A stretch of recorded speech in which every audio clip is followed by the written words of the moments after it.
Pánom Bohom idem od vás. Neublížil som žiadnemu z vás.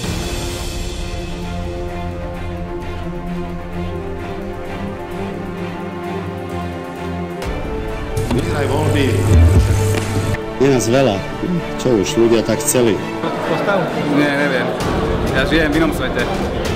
Ťažko mi je takto posudzovať, nepoznám ten svet, neviem. Podľa Európskej komisie máme najvyšší rast a druhý najnižší dlh v eurozóne.